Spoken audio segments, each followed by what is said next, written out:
serious, guys. It's actually quite sinister. Because our first guest tonight is the new star of Holby City. He is an all-round entertainer who's used to performing in theatre, not that type of theatre. Very you know good. what I mean?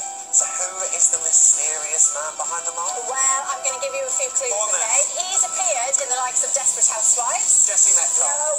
Doctor Who. Come on. David Tennant. No. Torchwood. Eve Miles. He's been a judge on Dancing with Ice. No, with Ice. On Ice. Bring your own bottle. No, it's John Barrowman. Oh, Oh, look at that face, man. John. I mean, wow. How are you, John? I'm very good, guys. Very good. Yeah, face mask, very important. Very Now, important. judging by the background, which I'd like to say is quite zhuzhy, isn't it? Very zhuzhy. You're not on the set of Holby City. No, I'm not. I'm in Palm Springs, California at the moment, where we're still in a bit of a lockdown because the virus is still raging over here. And yeah, so we're lucky. We're in a place where we've got a beautiful view of a mountain in the back garden, and we've got this is kind of our vacation place. But we've got a swimming pool, so we're really, really lucky to be locked down where we are. Well, you're lucky, but we're lucky because you are making a very special appearance next week in Holby City. So come on, John, what's the gossip? Who you're playing? What you're wearing? Well, the character's name is Drew Nicholson Heath, and he comes from a very good background, apparently. Triple barrel name. And he's a surgeon and very good at his job, but he's works in Dubai in the Middle East, and he's come to Holby City to poach some surgeons to take over to this other hospital where he works. But while he's at Holby, he discovers something is a little not right, and some things are happening, and there's goings on that he discovers something is wrong, and that's all I can say. Intriguing, John, intriguing. Well, we've got a clip of you as Drew in next week's episode. Have a quick look. So why didn't it work out between you? Because he's a self-centered narcissist who's got all the models of the stores. Oh, top of your bad boy list. We've all had at least one of them. What's he doing here? He's broke. You broke. Oh, asset-rich, cash poor, I'm afraid.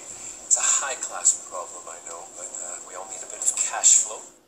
Oh, it's cryptic. You look very attractive, John, in Holby City, it must be said. Thank you very much. Thank you very much. I take that as a huge compliment. So you've gone for the Scottish accent then for this one?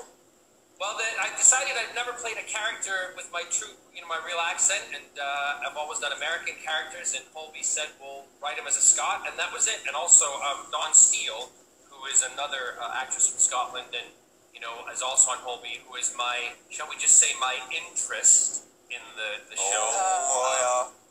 She and I have hit it off pretty well, so hopefully you'll have more of, Drew Nicholson Heath back on Holby and causing a bit of trouble and upheaval. And do you know what, John? Talking about, obviously, Holby, the NHS, am I right in saying, even though you're all the way out in LA, you've still been doing the clap for the NHS on a Thursday?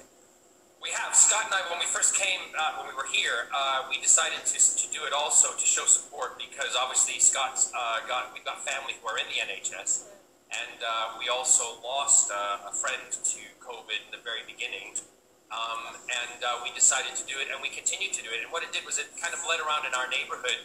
People heard and also saw on social media, so they started clapping for the frontline workers here in Palm Springs and things, and so it kind of spread over the world. So we wanted to be part of it because we wanted to be part of that community. Definitely. Yeah, it's great that you took it over there. And you and Scott, lovely Scott, you've been together forever, it feels like, but you are celebrating 7 years of marriage, aren't you?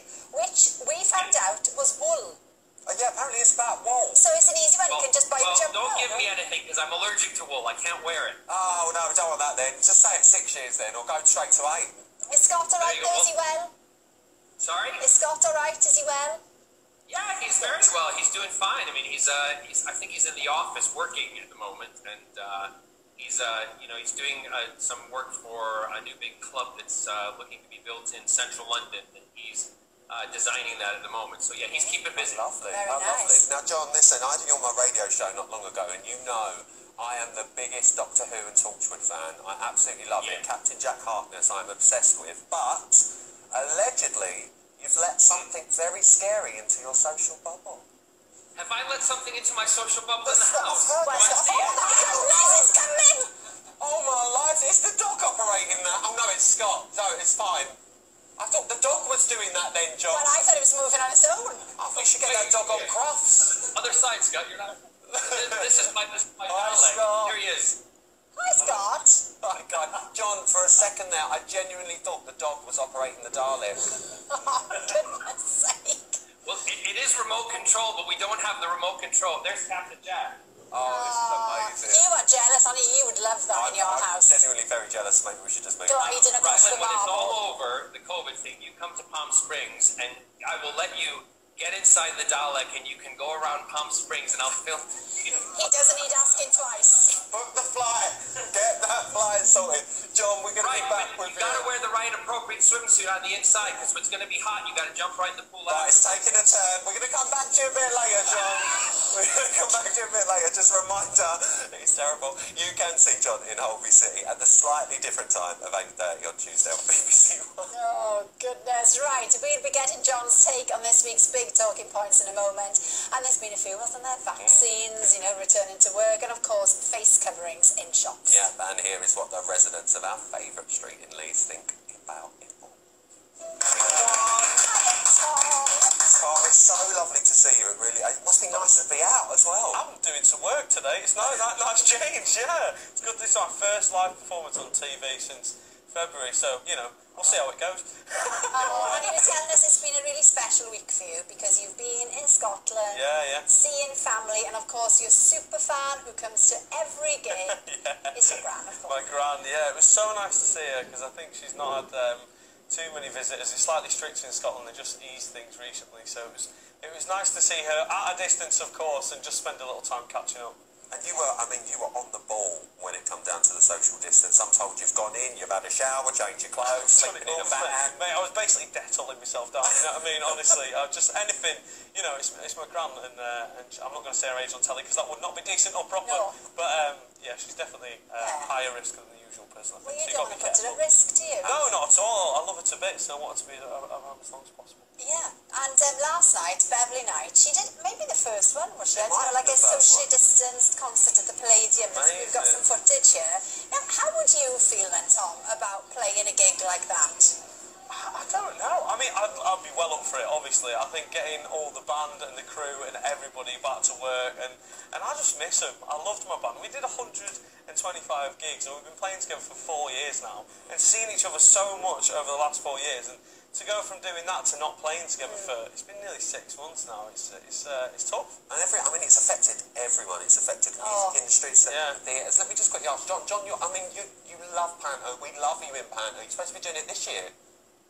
Yeah, but we need to know. August 1st is the date that they're going to tell us if it's happening or not, because all the regional theatres need to get implemented their schedules, and so the government has given us money for theatres and for all the entertainment industry, but they haven't given us a plan or a schedule, so no one knows what they're working to and working towards. And Andrew Lloyd Webber and Beverly Knight yesterday doing that was great because it showed that you can do socially distant concerts. And Tom, I agree that you miss your band, we miss the people we play with and sing with, and we want to get back to it. Oh yeah, 100%. Yeah, definitely. Absolutely. I mean, it's quite nice to see that, as John said, because you think, okay, well, at least it's something, isn't it? Oh yeah, absolutely, yeah. We can't wait to hear you perform tonight. I mean, we're desperate for a bit of live Oh, music, we can't wait.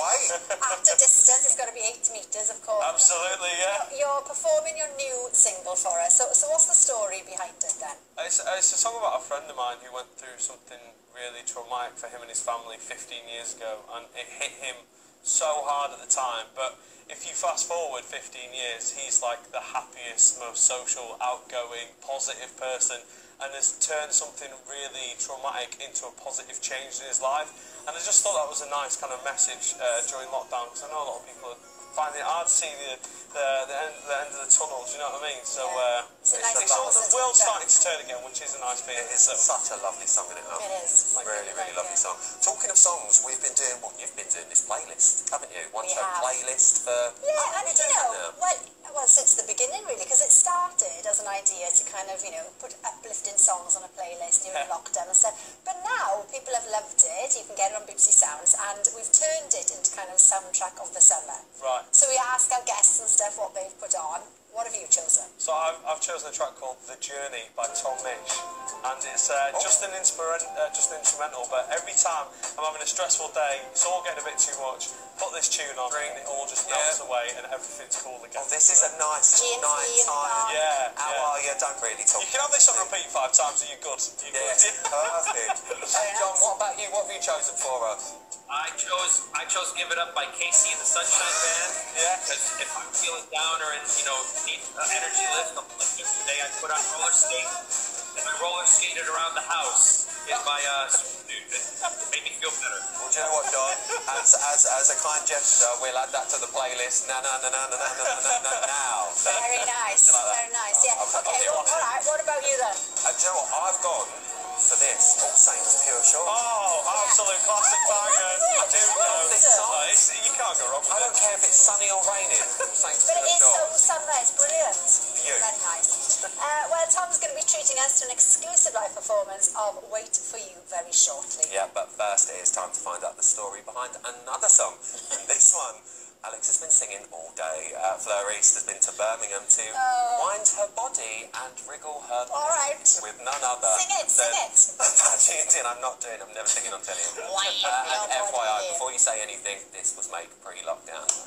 Oh, So thank good. you, Fleur. And we have to say a big thank you to John. Where is he? Where's he gone? There he is. There Thank he you, John. is. See you later, Scott. Take care, guys. Right, it's time to Yeah. whatever you're doing, because we've got a lovely bit of music now, and I mean really, really good music.